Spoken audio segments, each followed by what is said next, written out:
What's going on, everyone? Gilman back with another video, and today we are taking a look at Apple stock as we've done over the past week. And as you can tell by my happy face, Apple did really well today, which is really exciting. One of the reasons why I actually started doing this, Apple analysis, was because Apple was trending higher, and it was outperforming a lot of other stocks and just rallying on up, and there was a lot of excitement behind the stock.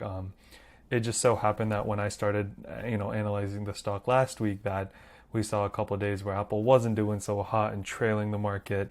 But today was a good day for Apple. So let's take a look at that. But real quick, if you enjoy these videos, go ahead and drop us a like, subscribe, and comment down below if you hold Apple or what your outlook on Apple is, as well as if you want us to do any other stocks, we'd love to do them for you.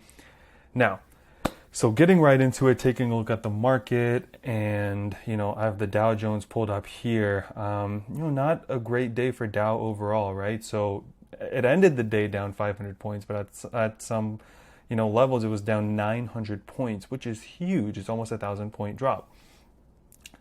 So what happened was there's a lot of coronavirus concerns with the increasing number of cases we have, and that's why we gapped down, and we gapped down pretty hard and continued to fall. And then, this last hour or so, we kind of rallied into the close.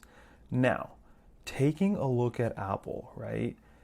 Let's take a look at the one-day chart here. What we see, let me zoom out just a little bit, is we gap down, right, between where we closed on Friday and where we opened today, but we filled the gap. Now, if you remember last week's videos, right, we gapped down, filled the gap. We gapped up one time and we also filled that gap. We gapped up, we filled the gap. Let me take the indicators off so it's easier to see. We gapped up, we filled the gap. We gapped up, we basically filled the gap. We gapped down, we filled the gap. Again, same thing. We gapped down, we really quickly filled the gap, right? Like, people were interested enough in Apple to buy it up at that price. Then we continued downward kind of towards that 104, 105 levels, and then it went upward.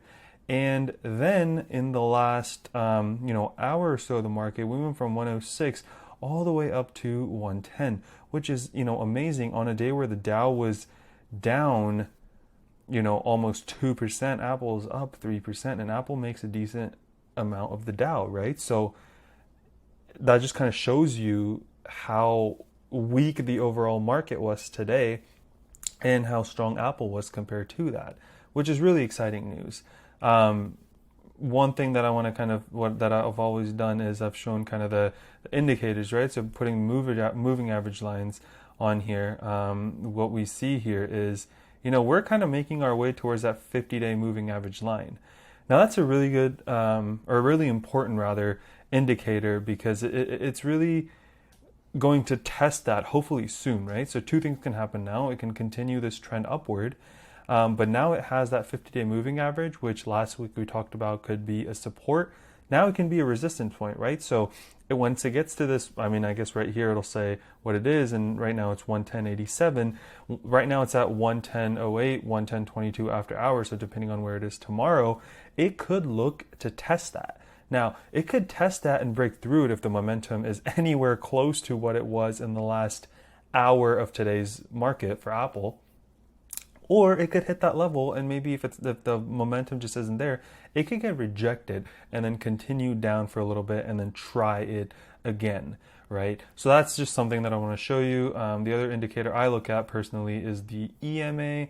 Again, as you can see here, take a look at this. We hit a low of 103.10 today, and this indicator, the one I'm looking at right here, it'll show is at 102.42, right? So although it's not a perfect bounce off of that EMA, it is, it definitely bounced around there. But now the interesting point is, if it does make a move upward, right, it's got a lot of sort of different points that it needs to sort of break through, or it'll use those as resistance and then, kind of bounce off of them.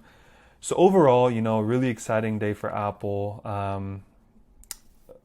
Taking a look at the Dow Jones, which was down a lot today. Let me show you the one-day chart, right? We were really down. This is where we were, closing last week. This is where we closed today, down 500 points.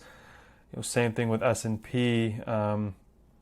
Again, that rally into the close kind of doesn't show you the full, like how down we were today. Doesn't paint the picture as well. And then same thing with the Nasdaq or the QQQs. We were down decently today, although not as bad as the Dow, but then rallying into the close and down only 14 points, so it's not that big of a deal. But yeah, so really exciting day for Apple, or Apple stock rather. I don't think there was anything announced for Apple per se. And it continued that trend up. Hopefully it continues that trend throughout the week, but we'll be there to make some videos on what Apple's doing. So as always, hope you guys enjoyed. If you did, please drop a like and comment down below. Subscribe to our channel for videos like this. If there's anything you want to request for us to see, drop it in the comment section down below. Share with your friends. Let's remember to be a bit better every single day. And until next time.